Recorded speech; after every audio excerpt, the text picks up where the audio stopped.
Hello everyone, माझं नाव तेजस मालप आणि मी तुमचं सर्वांचं स्वागत करतो माझ्या चॅनल मॅन्डरिन ब्लॉग्समध्ये।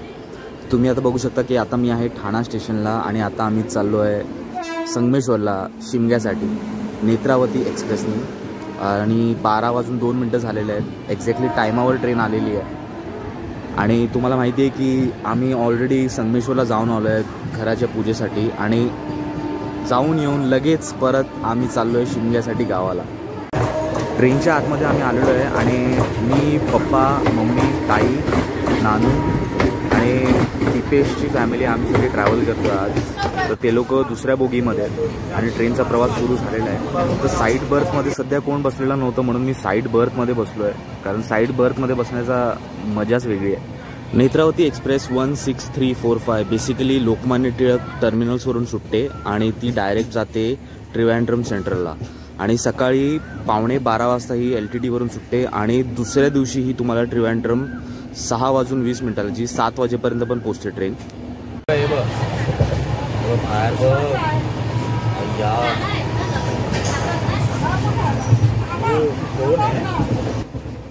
तर आता नानूसोबत मी साईड बर्थमध्ये बसलो आहे आणि जस्ट बाहेरचा आनंद घेतोय, मजा येते प्रवास करायला।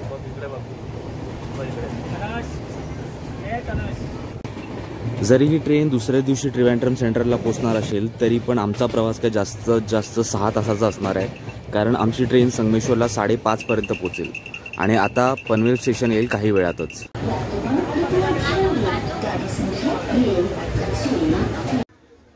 जस्ट आता पनवेल स्टेशन गेलं आहे, बरोबर 1 वाजता पनवेलला ट्रेन आली होती आणि पनवेलवरून आता ट्रेन निघाली आहे। तर ही ट्रेन रोहा, खेड, चिपळूण त्यानंतर डायरेक्ट संगमेश्वरला थांबणार आहे। बट ह्या ट्रेनचं जे हिस्ट्री आहे ना ते असं आहे की ही ट्रेन सगळ्या ठिकाणी हॉल्ट घेते, जिकडे जिकडे सिग्नल भेटतात, जिकडे जिकडे क्रॉसिंग भेटते आणि मोस्टली जे लांबच्या पल्ल्याच्या ट्रेन असतात ना तेच अशा हॉल्ट्स घेत जातात। जे कमी डिस्टन्सच्या ट्रेन असतात ना, फॉर एक्झाम्पल मडगाव एक्सप्रेस किंवा सावंतवाडी एक्सप्रेस, ते फक्त आपल्या आपल्या ठिकाणी स्टेशनला थांबतात, ते जास्त हॉल्ट घेत नाही।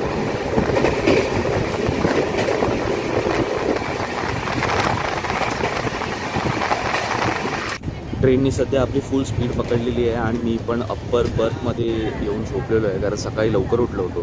तर विचार केला की थोडासा ट्रेनमध्येच आराम करू, की गावाला पोचल्यावर मग आराम करायची गरज नाही। तर आता थोडं झोपूया। तर झोपायचा प्रयत्नच करत होतो की लोकांची गर्दी खूप आहे तर झोपायला प्रॉपरली भेटत नाही, तर परत एकदा झोपायचा ट्राय करतोय। झोप काय लागली नाही, कारण दिवसाचा प्रवास आहे, ट्रेन पूर्ण तापलेली आहे आणि गरमी पण आता वाढत चाललेली आहे। तर थोडा डोरवर उभा आहे, हवा घेतोय आणि बाहेरच्या सिनरीचा मजा घेतोय। आता टाइम झालाय 4:15 आणि बघता बघता आपण चिपळूणला पण पोहोचलेलो आहे। पण तुम्ही ऊन बघू शकता, ऊन एकदम भरलेलं आहे आणि गरमी खरंच फार वाढलेली असं वाटतंय। जेवढी पण पब्लिक तुम्ही उतरताना बघतायत ना, ही मोस्टली शिमग्यासाठीच आपल्या आपल्या गावाला चालली आहे। जसं मी तुम्हाला सांगितलं होतं की ही ट्रेन क्रॉसिंगसाठी थांबते, तर 15 मिनटं झाले आहेत, चिपळूणवरून ट्रेन हललेली नाही अजून। तर आता फायनली ट्रेन निघते आहे। तर ह्यानंतर डायरेक्ट जो स्टेशन आहे तो संगमेश्वर येणार आहे, जो आमचा स्टॉप असणार आहे। तर जास्तीत जास्त 1 तास लागणार आहे चिपळूण ते संगमेश्वर प्रवास करायला। आणि तुम्ही बघू शकता इकडे पाणी पण भरलं जात आहे, तर इकडचा आय थिंक हॉल्ट जो आहे ना तो फिक्स असतो, म्हणून हे पाणी पण इकडे भरलं जात आहे।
आता 5:30 वाजलेत आणि ट्रेन संगमेश्वरला पोहोचलेली आहे. तर ट्रेनचा जो संगमेश्वरचा टायमिंग होता तो होता 4:50 पण अर्धा तास ट्रेन लेट आहेत.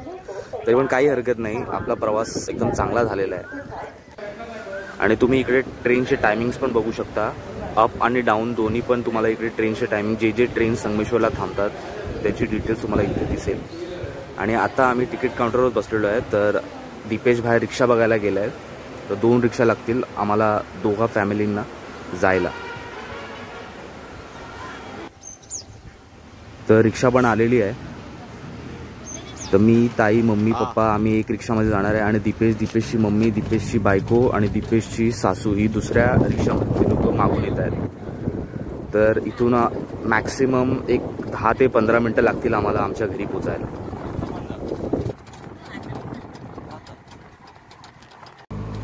आता आम्ही कसब्यामध्ये पोहोचलो आहे आणि इथे तुम्हाला छत्रपती संभाजी महाराजांची मूर्ती पण बघायला भेटेल. आणि छावा मूवीच्या नंतर इकडे लोकांची गर्दी पण वाढत चालली आहे. इथे तुम्हाला खूप टुरिस्ट पण बघायला भेटतील.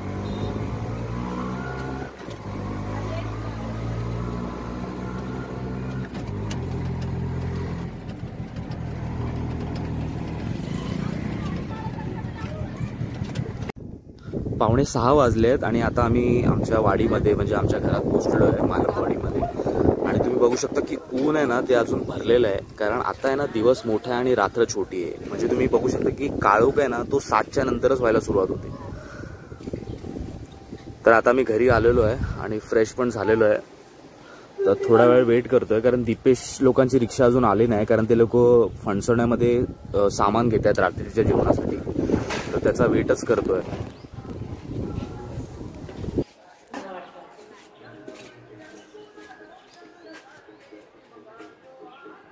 संध्याकाळचे 6 वाजले आहेत आणि आता ठरलंय की मी आणि दीपेश आम्ही नदीवर चाललो आंघोळ करायला. 5 मिनिटाची वॉकिंग करून आम्ही नदीवर पोहोचलेलो आहे आणि नदी एकदम शांत आहे. तुम्ही बघू शकता की नदीमध्ये आता कोणच नाहीये. तर इथे मस्तपैकी आता मी आणि दीपेश आम्ही आंघोळ करू.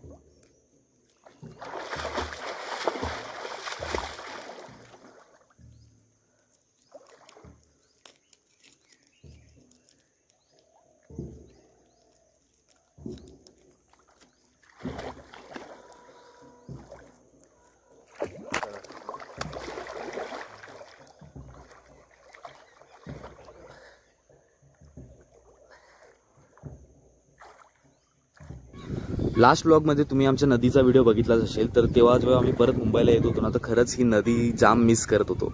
आणि आता परत इकडे येऊन नदीमध्ये आंघोळ करतो ना तर खरंच खूप मजा येते यार.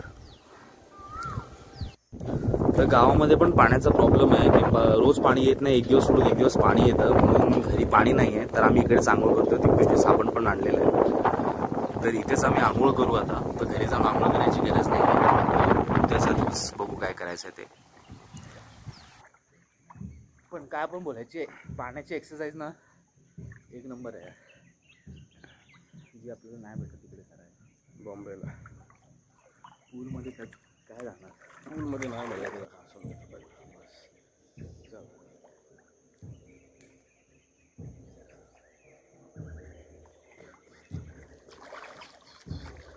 रिंगटोन पण चेंज नाही केली त्यांची, ढोल वाजवते. आमची आंघोळ झालेली आहे आणि एकदम फ्रेश वाटते. आणि ज्या गोष्टीसाठी आम्ही इकडे आलो ते म्हणजे शिमग्यासाठी, पालखीसाठी. तर नदीमध्ये जेव्हा आंघोळ करत होतो ना तेव्हा आम्ही शेजारच्या गावामध्ये जी पालखी नाचत होती ना ते आम्हाला प्रॉपरली ऐकायला येत होतं. तर आज रात्री शेजारच्या वाडीत वस्तीसाठी पालखी राहणार आहे. तर तिथे पण आम्ही जाणार आहे आणि पालखी कशी नाचवतात ते पण मी तुम्हाला दाखवणार आहे. घरी येऊन चाय नाश्ता करेपर्यंत काळोख पण झालेला आहे आणि आता आम्ही समोरच्या वाडीत चाललो आहे. तिकडे पालखी नाचवली जाते. तर मी, पप्पा आणि दीपेश आणि दीप्ती आम्ही चौघं जाणार आहे समोरच्या वाडीत. जास्त लांब नाही आहे, एक 10 मिनिटाचं वॉक करायला लागेल. आणि रस्त्यात तुम्ही बघू शकता की पूर्णपणे काळोख आहे. तुम्हाला फोनचा टॉर्च चालू करून आम्ही वाडीमध्ये चालत चाललो आहे आणि जंगलातून जावं लागेल. जास्त नाही, फक्त एक 10 मिनिटाचा वॉकिंग असणार आहे.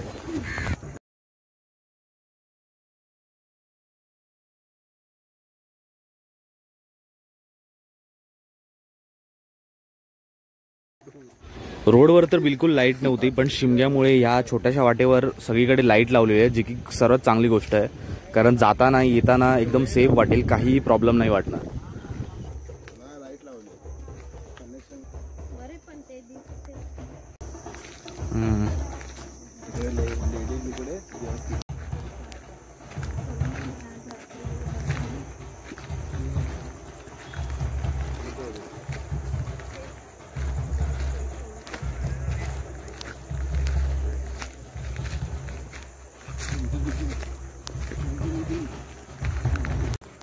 जसं जसं आम्ही जवळ चाललोय तसं तसं आम्हाला पालखी नाचवायचा आवाज पण येतोय. आणि आता तुम्ही बघू पण शकता की समोर ही बघा, इथे लाइटिंग केलेली आहे ना, तिकडेच आपल्याला जायचं आहे आणि तिथेच पालखी नाचवली जाते.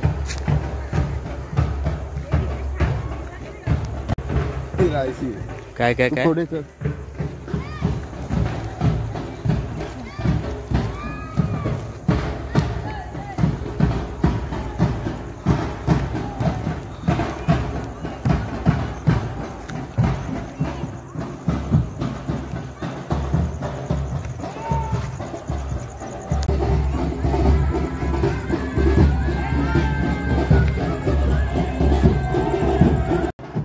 ही जी पालखी नाचवली जाते ना, ह्याचं वजन खरंच खूप जड असतं. कमीत कमी 4 माणसं तरी लागतात ही पालखी उचलायला. पण मिरॅकल हे आहे की तुम्हाला एक माणूस आपल्या डोक्यावर ही पालखी नाचवताना दिसतात. आणि तीच स्पेशालिटी आहे या जागेची, ह्या गावची, या परंपरेची. कारण हे आपल्याला इझी वाटतं, पण हे इझी बिलकुल पण नाही आहे. तुम्ही बघू शकता.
आता पालखी नाचून झालेली आहे आणि आता सगळ्या बायका मिळून ह्या पालखीला एक एक करून आरती ओवाळणार आहे. आणि आज रात्री ही पालखी इथेच वस्तीला राहणार आहे आणि याच वाडीमध्ये नमन पण होणार आहे. तर रात्रभर इकडे जागरण चालू असणार आहे. आणि उद्याचा दिवस म्हणजे दुसऱ्या दिवशी ही पालखी आमच्या वाड्यात येणार आहे आणि तो पण व्लॉग मी तुम्हाला पूर्णपणे दाखवणार आहे. तर आता मी, दीपेश आणि दीप्ती आम्ही घराकडे निघालेलो आहे, कारण उशीर झालेला आहे. तर पप्पा इकडे आज रात्रभर थांबणार आहेत. तर आम्ही चाललो आहे घराकडे आणि उद्याचा व्लॉग पण मी तुमच्यासाठी रेडी करणार आहे, जो आमच्या घरी पालखी येणार आहे. तर प्लीज सबस्क्राईब करा आणि जर व्हिडिओ चांगला वाटला असेल तर लाईक करा.